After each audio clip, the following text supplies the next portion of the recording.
Hey YouTube, this is Don with the Bare Basics. Today's video is the second video in the 4-video series about camping and survivability. This one's going to focus on your first line gear that you're going to have for your camping trips, or if you're trying to do some hardcore survivor trips. So I want to talk a little bit about the purpose of this gear first before we really get into the different items. The main purpose of this gear is if several scenarios present themselves. First and most likely scenario, you and your friends have left your camping site to go hiking, and somehow you got separated from your group and you have to try and find your way back to your campsite. Another likely scenario, I wouldn't say likely, but another scenario this is kind of made for is if you're in a dangerous situation and you have to drop your heavier pack because you have to get away from that situation no matter what. And now you have to try and either get back to your campsite or get back to your vehicle, or perhaps even get back home on just the minimum lightweight survival items. And then finally, then this kind of goes along with the first or the second scenario as well. If you've possibly fallen and now you're possibly hanging from a high altitude on a cliff or a rock face, and you have to drop your bigger pack, and now you have to try and get back to your campsite or back to your vehicle with just a minimum amount of things. These are items that are going to be in your pockets, strapped across your shoulder, that aren't attached to your pack. So these will be small items. They will be very minimalistic items. They're just made to get you home. They're not made for, they're not necessarily made for the purpose of an overnight trip or anything like that. They're just enough to get you back to safety. So without much further ado, let's go ahead and get started. The first thing I think everyone's going to know is a cutting tool. The first couple items are going to be based on the 5 C's of survival again. Having a small knife that you can clip to your belt or clip to your pocket, and then being able to use that to possibly create fire, defend yourself, create tools, and then having a tactical belt, for example, or a belt with a knife that has some sort of belt attachment, so you can attach the knife to the belt itself. Obviously, having that is a great way to go. Next, we'll go ahead and talk about combustion. Obviously, most people, I think, should have some sort of small Bic lighter in their pocket. It doesn't take up any space at all. It's very small, and having it in your pocket makes it very convenient if you have to make a fire real quickly as well. Again, I think it's just something that someone could easily have in their pocket. Also, a peanut lighter, maybe even a small waterproof book of matches. Next, we'll go ahead and talk about containers a little bit. This one is going to be a little tricky because normally your water bottle is not going to be attached to you. It's going to be attached to your pack or attached to a fanny pack. But however, if you do have the time to grab, your water bottle, grabbing it, and then, obviously if it's lightweight enough and being able to move around with it, that's great. If you have the time though, obviously if you have some cordage in your pocket as well, or perhaps you can spare your shoelaces or something from your boots, it's pretty easy to make a makeshift sling. You just use a couple simple knots around the water bottle, and boom, now you have a way to, get your water bottle on your person and carry it with you pretty easily. Obviously, the next part I kind of want to talk about is your clothes. If you're going to have your rain gear on you, that's obviously great for cover, or if you have any flash floods or storms coming your way. Another thing is footwear. Obviously, you're probably not going to be able to change shoes right away in a dangerous situation, but this is more just making sure you have the proper footwear for whatever kind of trip you're doing. If you're on a canoeing trip, you're going to want to have something, boots that are waterproof and, possibly have the little holes on the side, or very lightweight, so that way, these can dry off quick, or, not let any water in. Or, if you're just doing a standard backpacking trip that might have a little bit of water to it, but you're not really planning to go through any streams, having just boots that are more water resistant but add a little bit more insulation if you're doing some cold camping. And then lightweight enough so that you can walk around in them comfortably or run away if you had to. Then moving on to a couple items that kind of go beyond the 5 C's of survival. A pocket first aid kit. That's something that I think is always very nice to have. This one's just in a Ziploc bag to keep it waterproof, but also because the pack is just kind of ripping apart.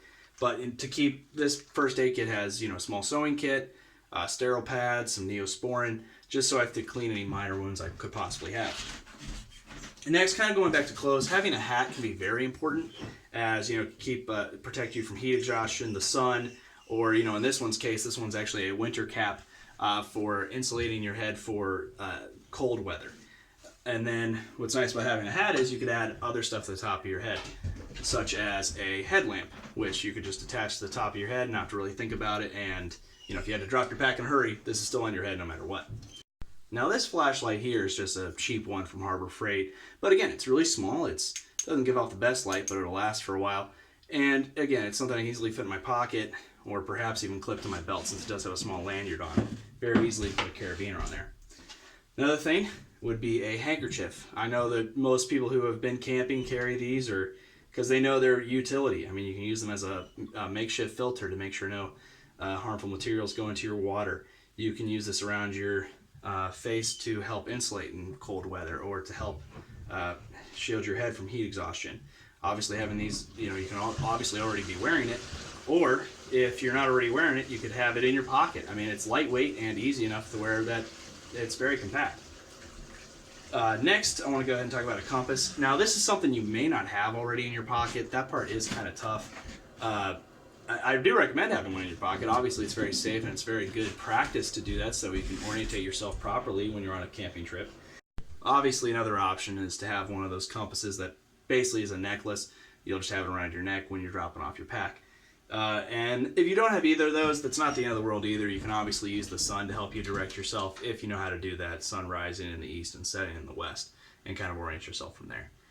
Next, and this is kind of what I'm going to kind of wrap up here with, the Altoid Survival Kit and the SOL Survival Kit that we already kind of did a video on. What's nice about these is they fit in your pocket. I always have it in my pocket when I'm going on a small hiking trip, or if I'm leaving camp for a little while. This Altoid kit obviously has less than the SOL, but I'll kind of give a brief description here. This kit itself, I got it from Amazon for I think $15. It has 5 feet of cordage, 2 snare wires to make a trap with, a button compass, a small magnesium rod, a 1.5-inch razor blade, and it has a container, a small balloon that blows up for water containment, and it does have a small sewing kit which has a survival whistle in it, a small glow stick, and needles. Obviously, I haven't had to use it yet, and I'm very happy for that. So I can't really attest to how good or bad it is. Most of the stuff looks like it's very minimal. I mean, obviously, since it's fitting into this, it's not going to be the best stuff in the world. I hope I never have to use it, but I'd rather have this and not need it than the other way around. Then the SOL Survival Kit, the Scout. Obviously, from my last video, I modded this quite a lot, but this thing would obviously, all these other items are great. I'm not, I would love to have these, but if I had, just have one thing in my pocket in case I had to take my pack off, this would be it. I mean, this fits into my jean pocket really easily. I mean, yeah, sure, it's not the most comfortable thing. I wouldn't want to hike for 8 miles with it, but if I had to, I could. And I think it fits in the back pocket even easier.